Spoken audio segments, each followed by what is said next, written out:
what we need to do as a community, all of us together, is we need to wage, I don't want to use war, because when Muslims say war, they get in trouble. But we need to wage, I'll use Brian Wilson's term, we need to wage unconditional peace against a culture controlled by a handful of people. And people say, well, are you saying there's a conspiracy? I'm saying that you don't hang around long enough after the movie to read the credits. There's no conspiracy about who made the film. You just saw a film, and that film had an agenda. And if you didn't stay long enough, you'll often miss what the agenda was. For instance, there was a film called Executive Decision with Steven Seagal and Kirk something or other and a whole bunch of other famous people that people go and see just because their names are in there. They don't care what the movie's about, but they go to see those people. This film was about terrorists, Muslim terrorists, taking over an airplane. And interestingly enough, the white guy who goes to save the plane is using a plane that can latch onto another plane, which was actually a Pentagon project that was canned by Congress. And the Pentagon was upset about this. So he latches onto the plane, and then a whole bunch of minorities are under his command, and they go in to take over and get these Arabs out of there who are going to blow up the entire East Coast. How they got that baggage onto that plane is another story. But that's Hollywood. So the interesting thing about this is if you stayed till the end of the credits, at the very end, not at the beginning, after Steven Seagal and all those characters and the producer and this, they said, we'd like to thank the United States Air Force. We'd like to thank the United States Navy. We'd like to thank the Secretary of Defense for making this film possible. That's an agenda. And those people that didn't stay long enough to see the credits don't realize that they were being affected by what they saw. There's propaganda there. Everything that John Taylor Gatto told you, you can find in public libraries, the Library of Congress, or you can get it through interlibrary loan. Some of them you'll have a very hard time finding, and I'm really serious about this. I tried to find a book called The Evil Eye. It took me 2 years. And the book was about a lot of studies that were done about television. This man's premise was that he felt that there was a lot of mind control going on in television, but it's a fascinating book to see the studies of what they knew back in the 50s about the severe effects that television were having on people. So where do we go beyond schooling? What do we do as people? We are human beings here together, and we're here because we have a sense, I hope, of the importance of what we have going on here. We're human beings. Some of us have children. I have children. I'm concerned about my children. I'm concerned about the world they're growing up in. I'm concerned about the commodification of human beings. I'm concerned about human resources. I don't like one of these guys that went and shot this place up. He killed all these people in the human resource office because they wouldn't give him a month's in advance pay so that he could buy Christmas presents for his children. Now, to imagine the stress that this man was under to actually, because he was denied that month in advance pay by the human resources, to go and do something that tragic, because it is tragic, but the entire system is tragic. What produced that man is tragic. I lived in the Saharan desert. They don't have mass murderers. They don't have children shooting their fathers. They don't have children going to school and shooting their fellow children. They wouldn't even think of it. It wouldn't even occur to their mind or their heart. They're not more human than we are. They're not less human than we are. They're human beings, but they're in an environment in which their minds have not been manipulated and controlled to the degree to which they're going berserk. They're running amok. Look at this last killing.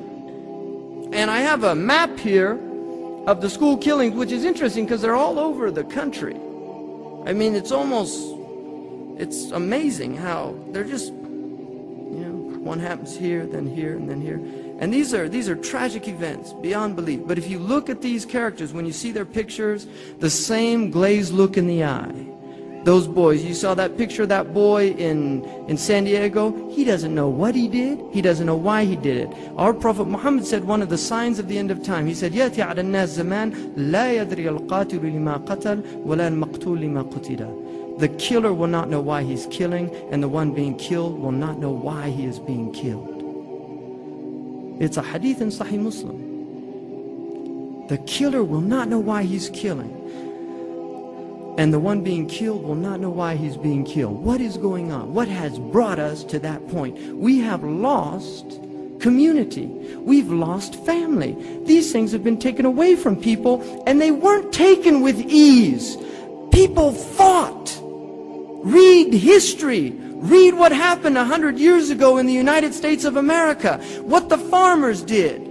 Now you look at the farms in America, the highest rate of suicide is in farmers in the United States of America. They're committing suicide. When I was a child, we used to sing a song. Old MacDonald had a farm, E-I-E-I-O. And on his farm he had a cow, E-I-E-I-O. And what did the cow do? It went moo-moo. Old MacDonald had his farm taken away from him because he couldn't pay the bank.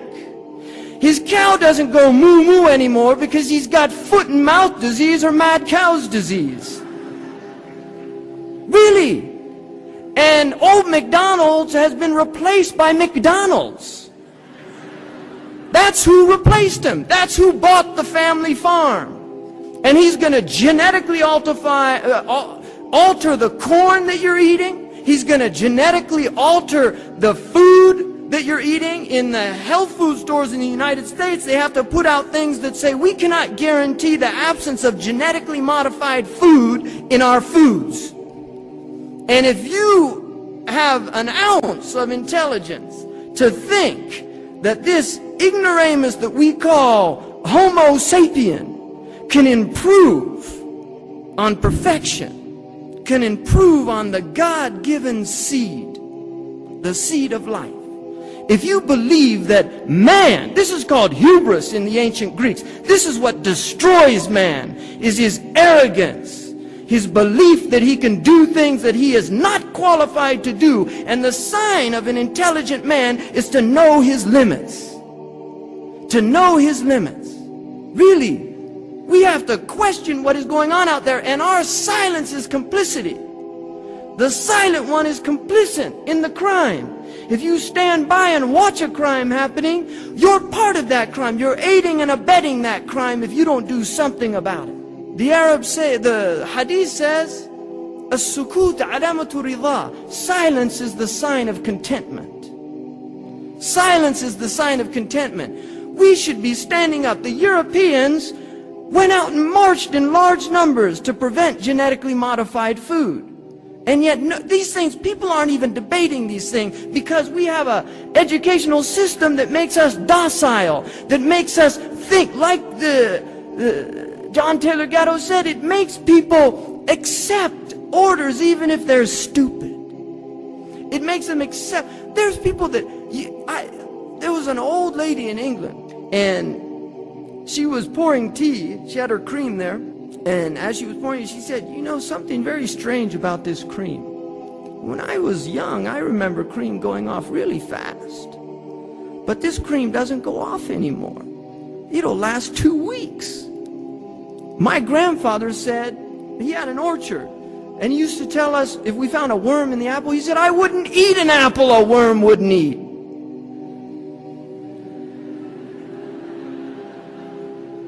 Seriously, think about that, people. I don't want to eat a tomato that doesn't bruise. You go into supermarkets now and you think you're in a science fiction movie. The colors are different. Where are they getting apples like that? I don't remember apples that look like that. I didn't remember strawberries like that. Seriously, you think this is what's happening. You're watching this thing happening before your eyes. We need to wake up and take our lives back. And the first thing that you can do, the most empowering thing that you can do, is take your children out of this system. protect them at least for the first 10 years. At least for 10 years. Don't be afraid to educate them in your homes. You can do it, and they'll do it themselves. And they will surprise you at how intelligent they are. And you'll see that light in their eyes. It won't go out after 2 or 3 years of public schooling. It'll still be there, that bright eye. You'll see that child still loves you. It isn't listening to the children at school telling them how much they hate their parents. And there are some children in school that they do hate their parents. They beat their children. They do terrible things to their children. And your children are listening to that. And with peer pressure, they start hating their parents. They start contributing to the dialogue. My mom's so stupid. My dad's so stupid. You know what he made me do? Children in West Africa don't do that. They couldn't imagine saying that their parent was stupid. A child couldn't imagine that. The Arabian Prophet ﷺ once said to his companions, never curse your parents. And they said, Ya Rasulullah, how could we curse our parents? It wasn't even in their frame of reference. Now look at the subtlety of this meaning. He said, by cursing another man's parents, you cause them to curse your parents. So don't curse another man's parents. But look how he began it. Don't curse your parents. By cursing another man's parents, you cause them to curse your parents. Like these poor, unguided Afghani people that just blew up this Buddha that's been there for 1,500 years. The greatest Muslims in the history of Islam were living in Afghanistan. And before that, some of the greatest Buddhists. Balkh was a center of Buddhist learning. Many of those scholars became Muslims and actually contributed to the development of Islamic logic. The greatest scholars never said, go blow up those statues of Buddha. But what the press will not tell you is the reason, how, what brought that about. Like those companions who asked, how could we curse our parents? How did that Buddha get destroyed? It got destroyed because for 20 years, the Afghani people have lived under the tyranny of being victims of a Cold War game played between two giants called America and Russia. A peaceful people, a proud people, a people of great dignity, a people of great strength, a people that are praised in the literature of the English for their tenacity. One of the prime ministers said in Parliament, how can we defeat a people, speaking of the Afghanis, when they look down our barrels, they see the gates of paradise? How do we defeat those people? The midwife, an educated Afghani woman, a physician, Arifa Azad, a beautiful Afghani woman, educated, erudite, knew her poetry, knew her culture, was proud to be an Afghani. She was the obstetrician of my family. She couldn't go back to her country. She came to this country to learn medicine, to go back and practice medicine in her country, and the war broke out. She was not ashamed of her people. She was proud of her people. She was a literate person. People don't talk about that because history is in a vacuum. History is what CNN tells you. That's not history. That's what happened yesterday.